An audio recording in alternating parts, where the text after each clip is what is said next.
हरे कृष्णा। तो आप सबका स्वागत है इस छोटे से कार्यक्रम में। तो कुछ समय के लिए हम चर्चा करेंगे भगवद गीता का एक विशेष जो श्लोक है। तो भगवद गीता के बारे में आप सब परिचित है। भगवद शब्द का अर्थ है भगवान और गीता का अर्थ क्या है? गीत। तो भगवद गीता वो ग्रंथ है जब भगवान कृष्ण देखते हैं कि मेरा जो मित्र है, उनके मित्र कौन थे? कौन थे? अर्जुन। तो उनके जो मित्र है जिनके जीवन में बहुत ही बड़ा संकट सामने खड़ा था, तो उनको संकट से दूर करने के लिए, उनका संकट या स्ट्रेस कम करने के लिए भगवान ने क्या किया? उनके लिए एक गीत गाया। जनरली आजकल भी हम देखते हैं तो व्यक्ति परेशान होता है, स्ट्रेस में होता है, तो म्यूजिक सुनना चाहता है, नहीं, गीत सुनना चाहता है। तो उसी प्रकार से भगवान अर्जुन को वो गीत सुनाते हैं, लेकिन अर्जुन को उस गीत की आवश्यकता नहीं थी। वो आवश्यकता किसके लिए उस गीत की? हमारे लिए है। तो भगवान अर्जुन को माध्यम बनाते हैं, इंस्ट्रूमेंट बनाते हैं, और अर्जुन के माध्यम से वो जो नॉलेज है वो हम सबको प्रदान करना चाहते हैं। जैसे मैं हमेशा कहता हूं कि जब घर में बहू आ जाती है तो सास को कुछ उसको उपदेश देना होता है, तो हमेशा बेटी को बोलती है वो अपने, और बेटी को माध्यम बना के, इंस्ट्रूमेंट बनाकर वो अपने नए नवेली बहू को कुछ सिखाना चाहती है। तो उसी प्रकार से भगवान कृष्ण क्या करते हैं? डायरेक्ट जो नॉन डिवोटीज है, जो भक्त नहीं है, उनको उपदेश देने का प्रयास नहीं करते। भगवान क्या करते हैं? अपने भक्तों को इंस्ट्रूमेंट बनाते हैं और उनके द्वारा भगवद गीता की शिक्षा हम सबको प्रदान करते हैं। तो भगवद गीता में कई सारी शिक्षाएं हैं, लेकिन भगवद गीता का सार क्या है? भगवद गीता का सार यही है, भगवान कहते सर्वधर्मान परित्यज्य माम एकम शरणम व्रजः अहम त्वां सर्व पापेभ्यो मोक्षयिष्यामि मा शुचः। तो भगवान कहते हैं कि हर जीव इस जगत में भयभीत है, नहीं, हम सब लोग डरे हुए हैं। कितनी चीजों से डरे हुए हैं। सबसे बड़ा डर तो व्यक्ति को बुढ़ापे का लगता है। ओल्ड एज आता है, सामने दिखता है तो व्यक्ति डरा रहता है कि ओल्ड एज आएगा, डेथ आ जाएगी और स्ट्रगल्स लाइफ में आ जाएंगे। तो हमेशा व्यक्ति डरा हुआ है। छोटा बच्चा है तो उनको एग्जाम का डर लगा रहता है, किसी को बॉस का डर है, कई चीजों का डर हमारे लाइफ में है। लेकिन भगवान कहते हैं भगवद गीता में कि हे अर्जुन, यदि आप मुझे सरेंडर हो जाते हो तो क्या मत करो? डरो मत, मैं देखभाल करूंगा। लेकिन हमें भगवान के वचनों में फेथ है? नहीं है। तो इसलिए वो फेथ बढ़ाने के लिए क्या चीज की आवश्यकता है? भक्तों के एसोसिएशन की आवश्यकता है, उस संघ की आवश्यकता है। तो भगवान ने कई प्रकार का उपदेश भगवद गीता के माध्यम से दिया है, लेकिन एक बहुत सरल चीज भगवद गीता के 8वें अध्याय में कृष्ण वर्णित करते हैं। भगवान कहते हैं अनन्य चेता सततम यो माम स्मरति नित्यशः तस्याहं सुलभ पार्थ नित्य युक्तस्य योगिना।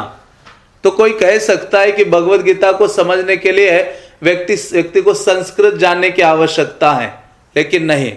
भगवद गीता को समझने के लिए केवल सरल हृदय की आवश्यकता है। किस चीज की? हमारा हृदय बहुत सरल होना चाहिए, सिंपल हार्ट। जो कपट हृदय का व्यक्ति है उसके लिए हर चीज बड़ी कठिन हो जाती है, नहीं? जो क्रूकड व्यक्ति है उसके लिए बहुत डिफिकल्ट हो जाता है किसी भी चीज को सीखने के लिए। जो सिंपल हार्टेड है उसके लिए लर्न करना बहुत इजी हो जाता है। तो इसलिए भगवद गीता को समझना है तो एक सरल हृदय होना चाहिए। और दूसरी योग्यता क्या है? भगवान का भक्त बनने का प्रयास करना चाहिए। क्योंकि अर्जुन को ही भगवद गीता क्यों सुनाई? इसलिए सुनाई, भगवान कहते भक्तोसी में सखा चेती रहस्यम है तदुत्तमम, कि हे अर्जुन तुम मेरे डिवोटी हो। सबसे बड़ा क्वालिफिकेशन क्या है? भक्त बनना। इसलिए गीता में कई चीज रिपीटेड हुई है, तो उसमें एक चीज भगवान ने 2-3 बार बोली है। क्या बोला है भगवान ने? भगवान अपना हार्ट ओपन करते हैं, अपनी डिजायर सबके सामने रखते हैं।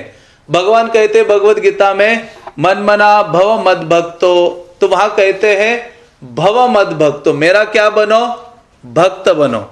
हम हमारे लाइफ में सब कुछ बनना चाहते हैं, सब कुछ अचीव करना चाहते हैं, लेकिन कभी भी भगवान का भक्त नहीं बनना चाहते, क्योंकि बचपन से ही ऐसे संस्कार मिले हैं। हमारे माता पिता हमें क्या सिखाते हैं, आपको डॉक्टर बनना है, इंजीनियर बनना है, ये बनना है, वो बनना है, लेकिन कभी किसी ने कहा कि आपको डिवोटी बनना है? नहीं। लेकिन जब एक समय निकल जाता है और हम जब मुड़ के देखते हैं अपने लाइफ को, तो समझते कि कुछ तो मिसिंग है हमारे लाइफ में। क्या है? कुछ तो मिसिंग लिंक है, जिसके कारण हमारे पास सब कुछ होने के बावजूद भी हम सुख की अनुभूति नहीं करते, शांति के अनुभव नहीं करते ना। कुछ तो लगता है कि कुछ तो कमी है मेरे जीवन में, और वास्तव में वो कमी क्या है? हमारे जीवन में भगवान की कमी है। इसलिए भगवान को केवल हमारे जीवन में ऐड करने का प्रयास करना है। कई बार लोगों को डर लगा रहता है। एक व्यक्ति को हम भगवद गीता दे रहे थे मुंबई में, तो जैसे हमारे भक्त लोग रोड में जाते हैं, भगवद गीता को डिस्ट्रीब्यूट करते हैं ना वर्ल्ड वाइड, तो गीता दे ही रहे थे, तो वो मानो ऐसे डर के भाग गया वहां से कि मानो उसके हाथ में मैंने कोई सांप रखा हो। वो डर के दौड़ रहा था। तो लोगों को लगता है कि ये जो भगवद गीता है, ये अभी कोई आवश्यकता नहीं है उसको सीखने की, समझने की। जब हम बूढ़े हो जाएंगे ना, तब क्या करेंगे? भगवान की ओर जाएंगे, भगवद गीता को समझेंगे, भगवान का जो स्पिरिचुअल प्लेसेस है, टेम्पल्स है, धाम है, वहां जाएंगे। लेकिन वास्तव में कुछ भी लाइफ में अचीव करना है, वो ओल्ड एज आने से पहले क्या करना है? अचीव करना है। क्योंकि बुढ़ापा जो ओल्ड एज है, बहुत ही क्रिटिकल सिचुएशन है। उस समय में हम पढ़ना भी चाहेंगे तो भगवद गीता के अक्षर एक तो दिखाई नहीं देंगे, और बैठना भी चाहेंगे प्रवचनों में जाकर तो भी हम बैठ नहीं पाएंगे। हाँ, तो मतलब हम तब भगवान की ओर जाते हैं, मानो आपने कोई फ्रेश फ्लावर परचेस किया है और जब पूरा सूख जाए तब आप जाके किसको अर्पित करते हो? भगवान को। तो वैसे हमारा लाइफ है, लाइफ पूरा सूख जाता है, बुढ़ापा आ जाता है। और बुढ़ापा क्या है? सारी जो स्किन है ढीली होने लगती है, आंखों से दिखाई नहीं देता, बैठा नहीं जाता, सर में बाल रहते हैं बुढ़ापे में नहीं निकलने लगते हैं।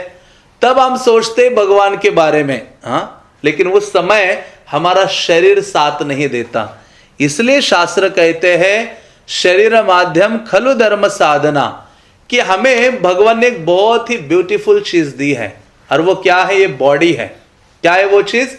ये बॉडी है। तो ये भगवान की प्रॉपर्टी है। तो उस प्रॉपर्टी को हमें सही रूप से इस्तेमाल या यूज करना सीखना होगा।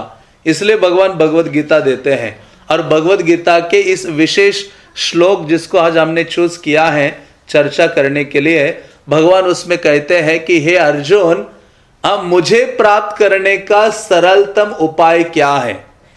क्योंकि हम हमारे जीवन में हमेशा क्या चाहते हैं? इजी गोइंग लाइफ चाहते हैं ना, बहुत सरल हो सारी चीजें, कोई डिफिकल्टीज नहीं हो, कोई लाइफ में प्रॉब्लम्स नहीं होने चाहिए, हर रिलेशनशिप में कोई प्रॉब्लम्स नहीं होने चाहिए, हर चीज हम स्मूथ इजी चाहते हैं। तो उसी प्रकार से भगवान भी कहते हैं मेरी ओर वापस आने के लिए भी मैंने एक इजी वे आपको दिया है, बहुत सरल एक रास्ता दिया है, एक पद दिया है। और वो क्या है? भगवान कहते हैं अनन्य चेता सततम यो माम स्मरति नित्यशः। यदि कोई व्यक्ति पूछता है कि जीवन का लक्ष्य क्या है, तो मैं आपको पूछूं क्या है जीवन का लक्ष्य? सब बोलिए, कोई भी। हाँ, बताए प्रभु जी। भगवान का नाम, भगवान का नाम जपना। भगवान का नाम जपना। आपको क्या लगता है माता जी? आप, मुझे अकेले नहीं बोलना है, आपको भी बोलना है। यू पीपल कैन स्पीक ना। सभी को अपने जीवन में एक सफलता चाहिए, हर क्षेत्र में सफलता चाहिए। You can speak. Yeah, it's same thing, you know, kind of a destiny. Reaching पीछे an objective. हैप्पी रहना चाहिए, हैप्पीनेस चाहिए, सुख चाहिए, नहीं? लेकिन चाणक्य पंडित जो बहुत बड़े स्कॉलर है, सुना था आपने उनका नाम? सब लोग जानते हैं। तो चाणक्य पंडित कृष्णा के महान डिवोटी हैं। उन्होंने जब अपना ग्रंथ लिखा है जिसमें शुरुआत में ही वो ग्लोरीफाई करते हैं भगवान को, वो कहते हैं, जिसमें उन्होंने बहुत सारी टीचिंग्स दी हैं, लेकिन वो उनका इतना फेथ है भगवान के ऊपर। चाणक्य पंडित पहली लाइन लिखते हैं कि जब कोई बालक जन्म ग्रहण करता है, माँ के गर्भ से बाहर आता है, तो जन्म ग्रहण करने से पहले माँ के स्तनों में दूध नहीं होता, लेकिन जैसे बालक जन्म ग्रहण करता है तो उसके लिए भगवान दूध अरेंज कर लेते हैं, माँ के स्तनों में दूध प्राप्त होता है। वो कहते चाणक्य पंडित कि भगवान ने उस व्यक्ति, उस बालक के लिए भी उपजीविका का साधन रखा है, उसका भी भरण पोषण करने के लिए सोचा है। तो मैं क्यों इतना चिंता करूं लाइफ में, केवल इसलिए कि मेरा भोजन आदि मुझे कैसे प्राप्त होगा। तो वो कहते हैं कि कश्य दोषे कुले नास्ति व्याधिना को न पीड़िता। तो चाणक्य पंडित कहते हैं कि ऐसा एक भी घर नहीं होगा जिस घर में प्रॉब्लम्स ना हो। ऐसा है कोई फैमिली, कुछ ना कुछ स्ट्रगल हर फैमिली लाइफ में चल रहा है। और वो दूसरी चीज कहते हैं कश्य दोषे कुले नास्ति व्याधिना को न पीड़िता। वो दूसरी चीज कहते हैं कि आप मुझे बताओ कि कौन सा ऐसा व्यक्ति है जिसके शरीर में दिक्कतें ना हो। कुछ ना कुछ बीमारी हम सबके शरीर में लगी हुई है। फिर तीसरी चीज वो कहते हैं कश्य सौख्य निरंतरम। मुझे ढूंढ के बताओ कि कौन व्यक्ति हमेशा हमेशा के लिए सुखी है। कोई है सुखी? नहीं। सुख हमसे हमेशा आगे बढ़ता है। श्रील प्रभुपाद जो फाउंडर आचार्य है, वो बहुत सरल उदाहरण देते थे। वो कहते थे एक धोबी था, और वो धोबी को जब गधे से काम करवाना होता था तो गधे के ऊपर बहुत सारा बोझा वो डाल देता था, और वो जब गधा चलने लगता था तो गधे के आंखों के सामने एक ऐसी स्टिक लटका देता था, और उसके सामने क्या लटकाता था? गाजर और हरी घास। जैसे ही गधा चलने लगता है तो उसको लगता है कि अभी थोड़ी देर चलने के बाद मुझे क्या मिलेगा? गाजर या हरी घास मिलेगी। वो चलता रहता है, लेकिन हमेशा वो गाजर और हरी घास उससे क्या रहती है? दूर ही रहती। वैसे ही हमारा लाइफ है। जितना भी हम सोचते हैं ना, बस अब 1 साल जाने दो, 2 साल जाने दो, 5 साल जाने दो, अब बच्चे बड़े हो जाने दो, वो डिग्रीज प्राप्त कर ले, वो जॉब कर ले, उनका मैरिज हो जाने दो, उसके बाद क्या मिलेगा? मुझे सुख मिलेगा। लेकिन नहीं है, क्योंकि भगवान भगवत गीता में कहते हैं कि आप गलत जगह हो और गलत जगह में गलत चीज ढूंढ रहे हो। क्योंकि ये जगत का नेचर ही है, दुखालयमा शाश्वतम। भगवान ने ये जो प्रोडक्ट बनाया है मटेरियल वर्ल्ड, उसके 2 ये लक्षण बताए हैं कि ये दुखों का घर है और दूसरा क्या है? टेम्पररी है। तो इसलिए, लेकिन भगवान ने साथ साथ उपाय भी दिया है। तो भगवान कहते हैं अर्जुन को गीता के माध्यम से कि व्यक्ति को ज्ञान का सहारा लेना चाहिए। विमूढ़ा नानु पश्यन्ति पश्यन्ति ज्ञान चक्षुषा। वो कहते हैं कि मूर्ख लोग जो होते हैं वो इस जगत को देख नहीं पाते, लेकिन जो बुद्धिमान व्यक्ति हैं वो वास्तविक रूप से इस जगत को देखते हैं। और कैसे देखते हैं वो इस जगत को? नॉलेज के द्वारा देखते हैं। इसलिए भगवत गीता वो ज्ञान चक्षु है जिसका जो सहारा है हम सबको लेना चाहिए। तो भगवान कहते हैं कि मेरी ओर आने के लिए या हमेशा सुखमय जीवन अनुभव करने के लिए एक कुंजी है। क्योंकि सुख तो हमसे हमेशा हमेशा दूर है, लेकिन उसकी ओर जाने के लिए भगवान कहते हैं बहुत सरलतम उपाय है। और इस कलियुगा के लिए वो सरलतम उपाय क्या है? मेरा स्मरण करना। क्या करना? मेरा स्मरण करना। क्योंकि भगवान भगवत गीता के माध्यम से बताते हैं तस्याहम सुलभ पार्थ नित्य युक्तस्य योगिना। हे अर्जुन, जो अनन्य भाव से निरंतर मेरा स्मरण करता है उसके लिए मैं सुलभ हूं, क्योंकि वो मेरी भक्ति में प्रवृत्त रहता है। तो भगवान कहते हैं कि मेरी ओर आने के लिए, मुझे जानने के लिए केवल एक ही उपाय है, और वो क्या है? मेरा स्मरण करे। तो स्मरण करे तो कैसे भगवान का स्मरण करें? हम हमारे जीवन में पूरे दिन देखते हैं कि हमें कृष्ण का, भगवान का स्मरण होता है कभी? कितना समय होता है? जब कुछ कष्ट आ जाते हैं, दिक्कतें होती है लाइफ में, स्ट्रगल होता है, तब हम भगवान की ओर देखते हैं, तब आरतियां घुमाते रहते हैं, तब चलते भारत चलो वहां जाके चलो पूजा पाठ या कुछ मन्नतें ये सब चीजें करते हैं। लेकिन वास्तव में भगवान बहुत सरलतम उपाय देते हैं, और जो उपाय इस कलियुग के लोगों के लिए है, और जिसके द्वारा हम भगवान को अपना बना सकते हैं।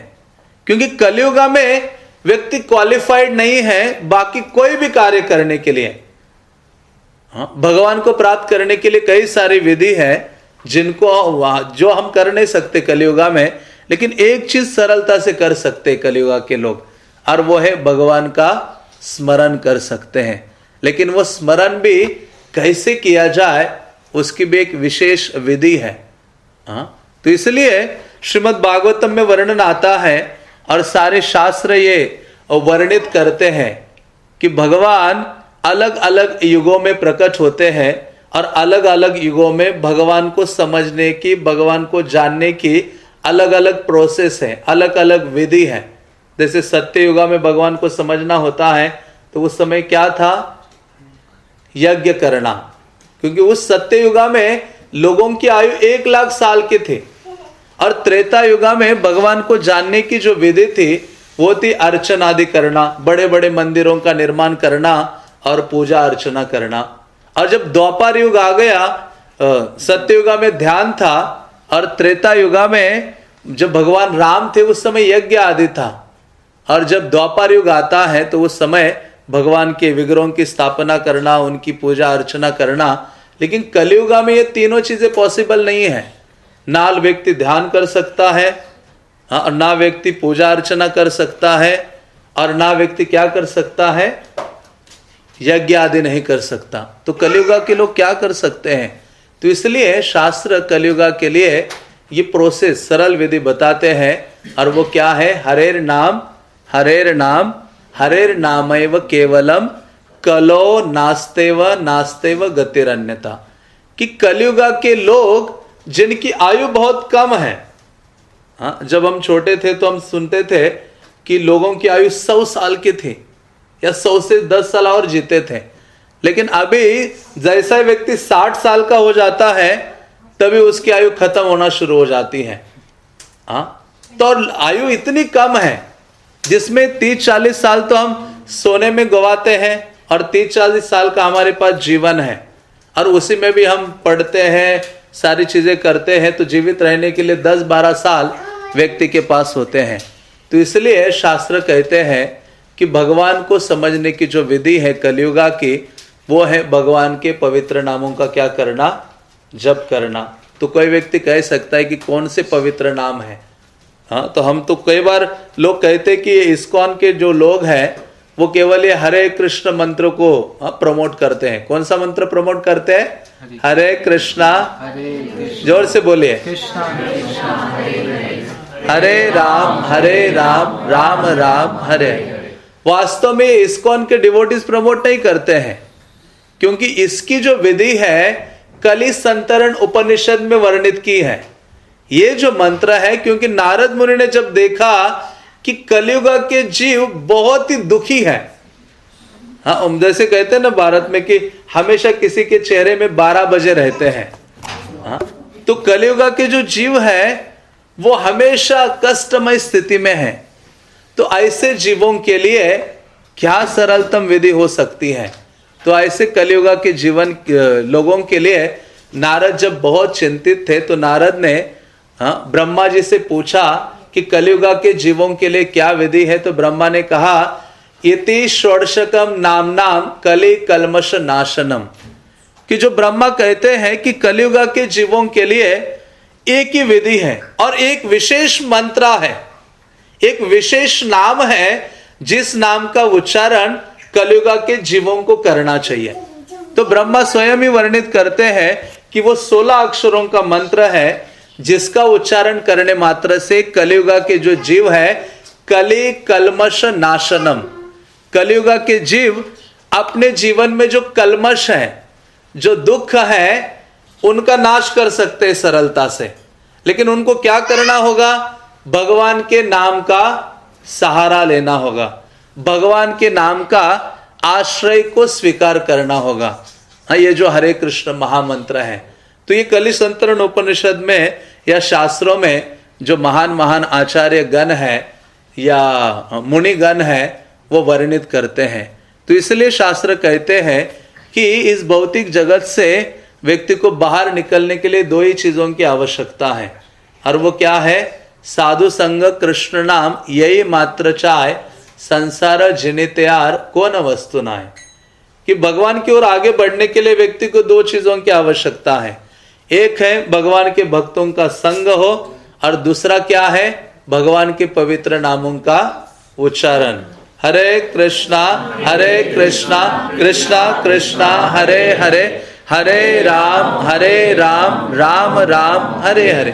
तो ये जो भगवान का नाम है, ये क्या वस्तु है, क्या चीज है? शास्त्र कहते हैं कि ये जो भगवान का नाम है वो साक्षात भगवान है। इसलिए शास्त्र वर्णित करते हैं नाम चिंतामणि कृष्ण चैतन्य रस विग्रह, कि ये जो कृष्ण का नाम है और कृष्ण है उनमें कोई अंतर नहीं है। नाम चिंतामणि, हाँ, चिंतामणि का मतलब क्या है? चिंतामणि मतलब जनरल व्यक्ति सोचता है कि हमें मनी की ज्यादा चिंता लगी रहती है। नहीं, लाइफ में क्या लगी रहती है? केवल मनी की ही चिंता करते हैं और इसलिए और दुखी है। बल्कि ये गृहस्थ व्यक्ति के लिए सुखी होने का फॉर्मूला महाभारत में बहुत सरलता से वर्णित किया है। महाभारत में वर्णन आता है कि कब व्यक्ति अपने परिवार के साथ सुखी हो सकता है, उसकी दिनचर्या का वर्णन करते हैं व्यासदेव। तो व्यासदेव कहते हैं कि जो गृहस्थ व्यक्ति है उसके पास बहुत जिम्मेदारियां हैं, उसका जो जीवन है ओवरलोडेड होता है, बहुत सारे जिम्मेदारियों के साथ वो चलता रहता है। लेकिन वो सुखी तभी हो सकता है जब वो अपने दिन को 3 भागों में बांटे। तो व्यासदेव कहते हैं महाभारत में कि व्यक्ति को जो सुबह का समय है वो जल्दी उठना चाहिए और अपने आत्म कल्याण के लिए लगाना चाहिए। आत्म कल्याण का अर्थ है स्पिरिचुअल प्रैक्टिस व्यक्ति को करनी चाहिए, आध्यात्मिक कार्यकलाप सुबह उठ के करने चाहिए। क्योंकि जनरली हम देखते हैं कि व्यक्ति के पास टाइम नहीं है, सुबह उठता है तभी भी मनी की चिंता करता है, दोपहर को भी मनी की चिंता करता है और रात को भी किसकी चिंता करता है? मनी की ही चिंता करता है 24 आवर्स। लेकिन वो भूल जाता है, जीवन जीने की कला भूल जाता है। तो वह व्यासदेव लिखते हैं कि व्यक्ति को सुबह उठना चाहिए और उसने अपने आत्म कल्याण के लिए आध्यात्मिक कार्य करने चाहिए। और आध्यात्मिक कार्य क्या है? भगवान के नामों का जप करना, शास्त्रों को थोड़ी देर के लिए पढ़ना, विग्रहों को प्रणाम आदि करना। तो ये आध्यात्मिक कार्य खुद के लिए करना चाहिए। और जो दिन का समय है फिर उसे धन अर्जन करना चाहिए। क्या करना चाहिए? धन अर्जन, मनी, क्योंकि उसके पास जिम्मेदारी है, परिवार है जिसका उसको भरण पोषण आदि करना है, उसके लिए उसको बाहर जाना चाहिए और उचित रूप से धन अर्जन करना चाहिए। और फिर शाम का जो समय है उसको अपने परिवार के साथ बिताना चाहिए। और परिवार के साथ किस लिए बिताना चाहिए? क्योंकि उसकी जिम्मेदारी है, भगवान ने उसके पास पत्नी बच्चे ये सारे दिए हैं। किसके लिए दिए हैं? कि उनको भी वो आध्यात्मिक जो कार्य है वो प्रदान कर सकता है, उनके आध्यात्मिक जीवन का वो देखभाल कर सकता है। इसलिए व्यासदेव कहते हैं कि उस व्यक्ति को संध्या का समय अपने परिवार के साथ बिताना चाहिए और उसमें भी उसे उनके लिए क्या करना चाहिए? भगवान से संबंधित कार्य करने चाहिए। सत्संग में जाना चाहिए, टेम्पल्स में जाना चाहिए, भक्तों का संग करना चाहिए। ऐसा यदि व्यक्ति की दिनचर्या होगी तो वो व्यक्ति हो सकता है अपने गृहस्थ जीवन में होकर भी क्या कर सकता है? सुखी रह सकता है। अन्यथा सुख नाम की ये जो वस्तु है ये बहुत बहुत क्या है? हमसे दूर है। ये तो वैसे ही सुख को ढूंढना जैसे कस्तूरी मृग है। हाँ, जो कस्तूरी मृग जिसके नाभि से जो हिरण है उसके नाभि से सुगंध निकलती है, कस्तूरी की सुगंध निकलती है। लेकिन वो जो मृग है उसको लगता है कि ये सुगंध बहुत दूर दूर से आ रही है, उसके लिए वो दौड़ता रहता है, दूर दूर तक दौड़ता है। और दौड़ते दौड़ते दौड़ते दौड़ते वो क्या हो जाता है, उस सर्च में खत्म हो जाता है, अपने शरीर को त्याग देता है, मर जाता है। उसी प्रकार से हमारी भी स्थिति यदि देखी जाए उस कस्तूरी मृग के समान है, जो उस सुगंध के लिए भाग रहा है, और हम भी सुख नाम का ये जो सुगंध है उसके लिए दौड़ रहे हैं।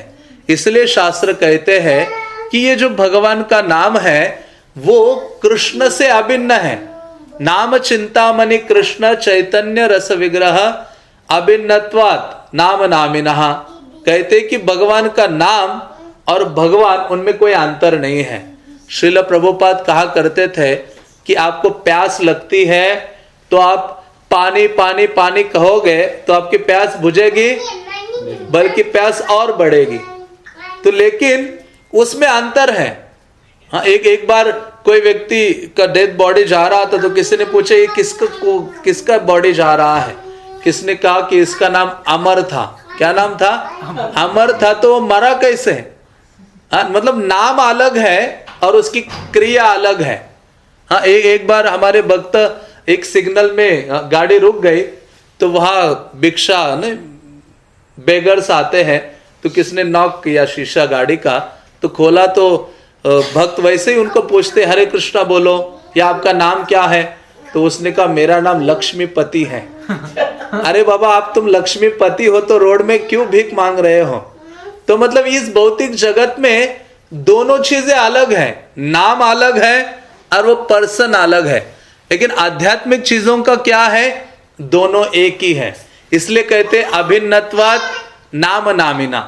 कृष्ण और कृष्ण का नाम ये दोनों क्या है, एक है। इसलिए शास्त्र कहते हैं कि ये बहुत ही महत्वपूर्ण है। हाँ, ये समझना कि भगवान उनके नामों से अभिन्न है और वास्तव में है। हाँ, यदि हम हरे कृष्ण मंत्र का उच्चारण करते हैं तो क्या और मंत्र या नाम लेने का और मन करता है। सेम मंत्र है और करोड़ों हजारों सालों से हजारों लोग इसका हजारों बार उच्चारण करते आ रहे हैं, लेकिन कोई इसका उच्चारण करने में थक रहा है नहीं, और नाम लेने का मन कर रहा है। इसलिए रामायण में भी वर्णन आता है कि भगवान जो हनुमान जी हैं वो एक बार देख रहे थे कि एक व्यक्ति, एक जो व्यापारी है, वो बाथरूम में बैठ के नाम ले रहा था। क्या कर रहा था? बाथरूम के अंदर बैठा और वहां राम राम राम करते जा रहा था। तो जहां भगवान राम का वर्णन होता है वह हनुमान जी दौड़ते हुए जाते हैं। नहीं, नेचुरल है उनके लिए, वहां उनकी उपस्थिति होती। जैसे उन्होंने देखा है तो बाथरूम में हरि नाम ले रहा है, तो उस व्यक्ति की धुलाई करना शुरू की। किसने? हनुमान ने उनकी धुलाई, मतलब मारना पीटना शुरू कर दिया। तो जब उसकी पिटाई की हनुमान ने, वहां से हनुमान अयोध्या चले गए, और अयोध्या गए, जैसे अयोध्या में पहुंचे तो वहां भगवान राम ने बोला था कि मेरे महल के अंदर हनुमान का प्रवेश नहीं होना चाहिए। जो गार्ड्स थे उनको खड़ा कर दिया था कि हनुमान को आने मत जाना वहां। तो ये हनुमान जी पहुंचे तो उन्होंने देखा कि भगवान राम की आवाज आ रही है, और भगवान राम क्या कर रहे हैं, जैसे मानो कोई बहुत पेनफुल कंडीशन में होता है तो कहराता है ना, बहुत चिल्लाता है। तो भगवान अपने महल के अंदर से श्री राम एक प्रकार से आवाज कर रहे थे, मानो बहुत दुखी है, कि मानो उनको पीटा गया है। तो जब हनुमान जी जबरदस्ती या फोर्सफुली अंदर चले जाते हैं, हनुमान जी जब अंदर जाते हैं तो भगवान राम को देखते हैं कि वो बेड में लेटे हुए हैं। तो हनुमान जी कहते कि हे प्रभु, आपकी दशा ऐसे कैसी हो गई? कहते तुम्हारे कारण हुई है। हाँ, क्योंकि मेरा नाम और मुझ में अंतर नहीं है। तुमने जो मेरा नाम ले रहा था उसको क्या किया है, तुमने मारा है, जिसके कारण में मेरी ये स्थिति है। और वही चीज हम रामायण से देखते हैं। जब भगवान राम, सीता देवी का अपहरण होता है तो भगवान राम जब जाने के लिए निकलते हैं ब्रिज बनाने से पहले, तो उस समय हनुमान जी, भगवान राम और सब लोग सोच रहे थे कि कैसे इस समंदर को पार किया जाए। तो उस समय हनुमान जी सोचते जा रहे थे। तो उन्होंने क्या किया, एक पत्थर लिया और जिसके ऊपर उन्होंने क्या लिखा, जय श्री राम या राम नाम लिखा, और लिखकर उन्होंने ऐसे डाल दिया। डाला तो देखा वो पत्थर तैर रहा है। हनुमान को विश्वास नहीं हो रहा था, कैसे संभव है। हनुमान समझ गए कि ये पत्थर तरा है, उसके पीछे कारण क्या है, क्योंकि उसके ऊपर भगवान का नाम है। इतना पावरफुल है ये जो भगवत नाम है। तो उस समय ये सब लोगों ने सोचा, हनुमान ने सारे बंदरों को ये सेवा लगा दी। सारे बंदर स्टेशनरी शॉप में गए और सारे पेन लेके आ गए। क्या लेके आ गए? बड़े बड़े पेन, ब्रश लेके आ गए, और जितने पत्थर थे सबके ऊपर लिखने लगे राम राम राम। और लिख के जैसे जैसे डालते रहते थे सारे फ्लोट हो रहे थे ना, वो पत्थर तैर रहे थे। तो ये भगवान राम को भी बहुत आश्चर्य, भगवान राम सोचने लगे कि कैसे पॉसिबल है। तो सारे लोग जब सो गए थे रात्रि में, तो भगवान राम अपने टेंट से बाहर निकलते हैं, कहते मैं ट्राई करता हूं। हाँ, मैं क्या करता हूं, पत्थर को लेता हूं और क्या करता हूं, अभी डाल के देखता हूं ये क्या तैरता है कि नहीं तैरता है। तो भगवान राम ने वो पत्थर उठाया और ऐसे फेंक दिया जल में। जैसे फेंका तो वो पत्थर क्या हो जाता है, डूब जाता है। तो रात्रि में ये हनुमान ने देखा था। हनुमान कहते कि हे प्रभु, जिसको आप छोड़ोगे तो उसका जीवन क्या होने वाला है, डूबने वाला है। तो इसलिए ये जो भगवत नाम है जो आपसे अभिन्न है, और वो यदि अंकित भी हो जाता है, जो निर्जीव है पत्थर, वो भी तैरने लगता है। तो हम तो सजीव हैं, जीवित है। तो एक पत्थर भी तैरता है, तो हम क्यों नहीं तैर सकते हैं। हम क्यों नहीं उस नाम का आश्रय ग्रहण कर रहे हैं। तो इसलिए भगवान इन सारे लीलाओं को प्रदर्शित करते हैं, जिसके द्वारा हमें यही सिखाते हैं कि वास्तव में अपने जीवन को महत्वपूर्ण बनाना है, जीवन को सफल बनाना है, तो हमें किसका सहारा लेना होगा, भगवान के नाम का सहारा लेना होगा। क्योंकि कलियुग के जीवों के अंदर क्या क्वालिफिकेशन है, क्या करके वो भगवान को प्रसन्न कर सकते हैं, किसी भी प्रकार से नहीं। लेकिन एक चीज यदि करेंगे, भगवान के नाम को हम पकड़ेंगे, तो सारी योग्यताएं हमारे अंदर आ जाती है। क्योंकि कृष्ण अपने नाम से अभिन्न है। इसलिए शास्त्र कहते हैं, किसी ने पूछा भगवान कि आपका जो अपना धाम है वैकुंठ, उसमें आपका जो तिजोरी है, उसमें आपने सबसे मूल्यवान चीज क्या रखी है। हम भी अपने घर में जो तिजोरी होती है उसमें बहुत मूल्यवान चीजें रखते हैं। तो भगवान भी अपने धाम में एक उनका जो ट्रेजर हाउस है उसमें क्या रखते हैं, अपना नाम रखते हैं, जो इतना मूल्यवान है। और जब इस कलियुग के जीव जिनमें किसी प्रकार की योग्यता नहीं है, उनको अपने धाम वापस ले जाने की बारी आती है, तो भगवान वो नाम ही जगत में प्रदर्शित करते हैं या प्रदान करते हैं। इसलिए शास्त्र कहते हैं, नाम सम वस्तुनाय ए भव संसारे, नाम से परम धन कृष्णेर भंडारे, कि नाम के समान वस्तु इस जगत में नहीं है। और कृष्ण का जो भंडार है, ट्रेजर हाउस है, उसमें ये जो भगवत नाम है वो सबसे मूल्यवान चीज है। इसलिए शास्त्र बारंबार ये वर्णित करते हैं। श्रील प्रभुपाद जब अमेरिका गए तो प्रभुपाद ने एक पोयम लिखी। जैसे वो न्यूयॉर्क में उतरे, प्रभुपाद 70 साल की आयु में अपने घर को छोड़ते हैं, भारत को छोड़ते हैं, 40 रुपए लेकर विदेश पहुंचते हैं। और वहां जाकर प्रभुपाद देखते हैं कि ये कैसे भयावह स्थान में मैं आया हूं, जहां लोग भगवान का, जहां लोगों ने भगवान का नाम आदि कभी सुना नहीं है।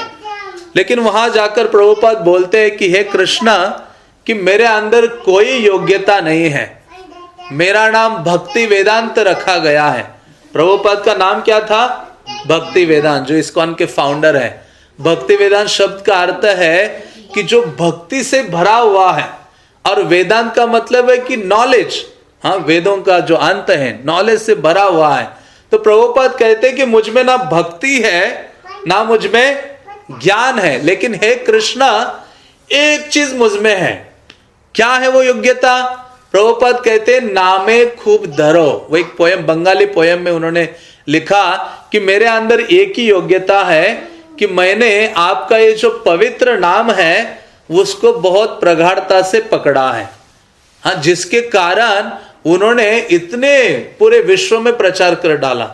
श्रील प्रभुपाद अकेले अमेरिका गए, वहां उस गार्डन में उन्होंने अकेले करताल के साथ कीर्तन किया और धीरे धीरे हजारों हजारों की संख्या में लोग भक्त बनने लगे और पूरे विश्व में ये जो हरे कृष्ण आंदोलन है वो फैलने लगा।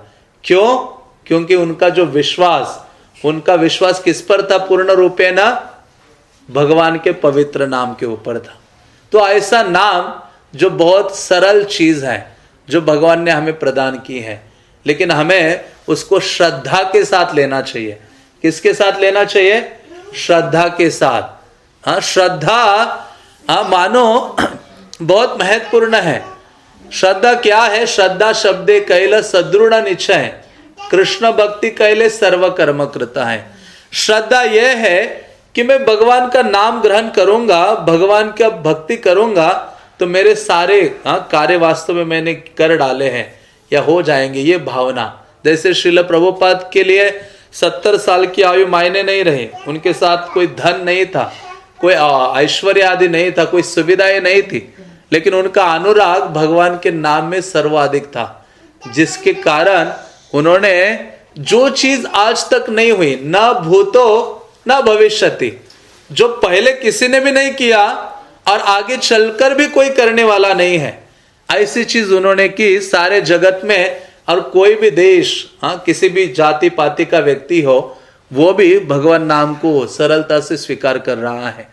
इसलिए शास्त्र कहते हैं, विशेष रूप से श्रील प्रभुपाद के गुरु महाराज थे जिनका नाम था भक्ति सिद्धांत सरस्वती, वो कहा करते थे व्यक्ति को 2 चीजें हमेशा स्मरण रखनी चाहिए लाइफ में, हमेशा 2 चीजों का स्मरण रखना चाहिए।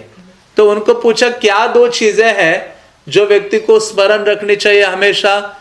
तो उन्होंने कहा एक चीज है भगवान का नाम, हरे कृष्णा कृष्णा कृष्णा हरे हरे, हरे राम राम राम हरे हरे।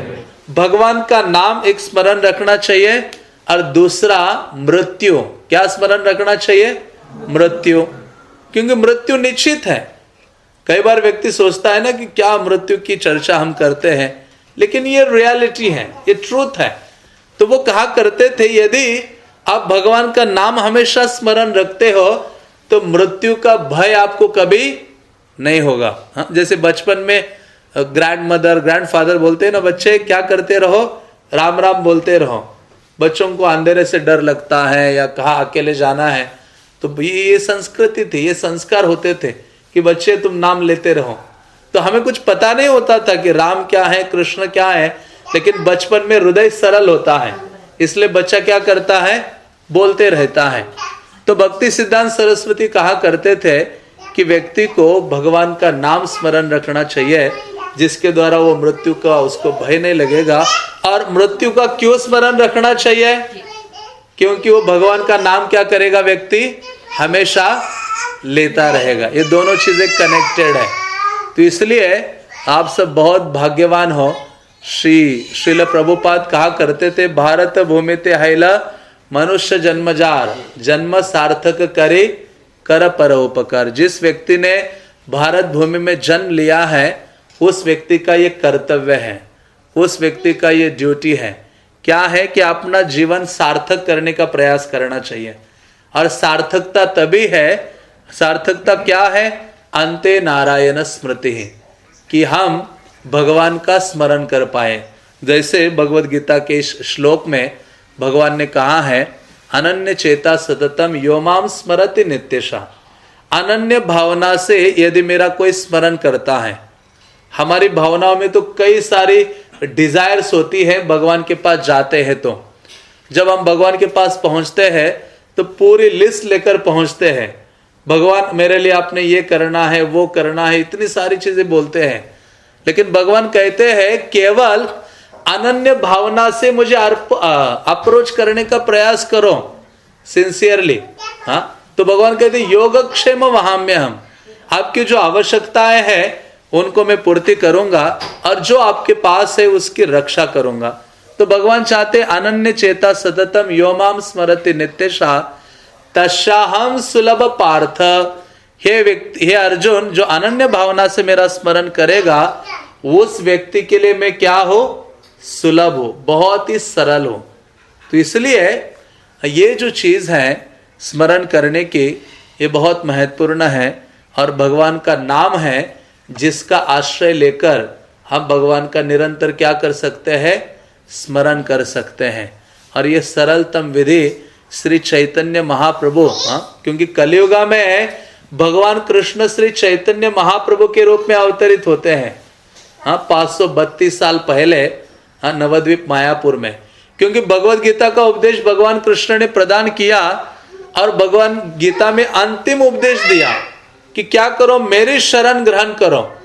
लेकिन गीता का उपदेश देने के उपरांत भी भगवान ने देखा कोई मेरी भक्ति नहीं कर रहा है, कोई मेरी शरण नहीं ग्रहण कर रहा है। तो भगवान सोचते कि ये गीता का उपदेश देकर मुझे लग रहा है ये विफल हो गया। कृष्ण सोचते हैं कि मैंने तो केवल बोला लेकिन मैंने आचरण करके नहीं सिखाया। तो टीचर कौन है? वो है जो बोलता भी है और करता भी है, वो टीचर है। दोनों चीजें होनी चाहिए। तो भगवान कृष्ण सोचते मैंने बोलने का काम किया कि मेरी भक्ति करो, मेरी भक्ति करो, लेकिन मैंने पर्सनली सबको नहीं सिखाया कि भगवत भक्ति कैसे करनी चाहिए। तो वो भगवत भक्ति कैसे करनी चाहिए उसके लिए कृष्ण कलियुगा में श्री चैतन्य महाप्रभु के रूप में आते हैं।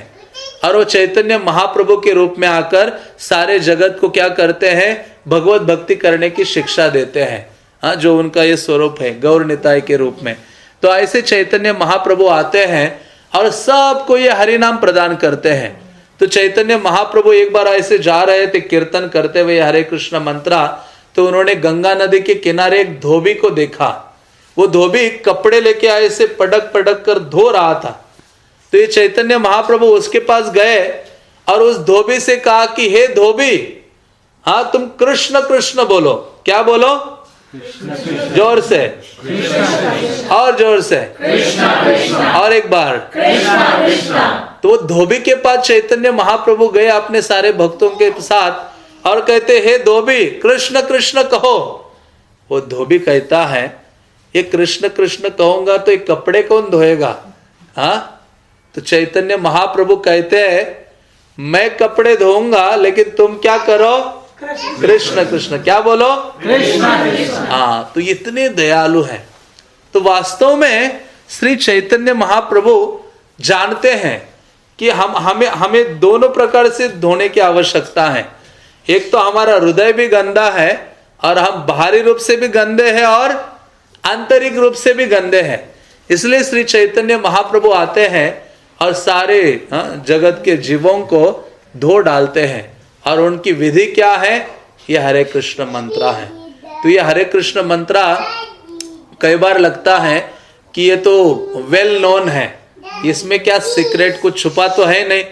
लोगों को लगता है कि गुरु के पास जाकर उनसे क्या लेना चाहिए, हमें बहुत सीक्रेट मंत्र लेना चाहिए जिसको किसी को पता नहीं होना चाहिए। ऐसा हमारा मिसअंडरस्टैंडिंग होता है।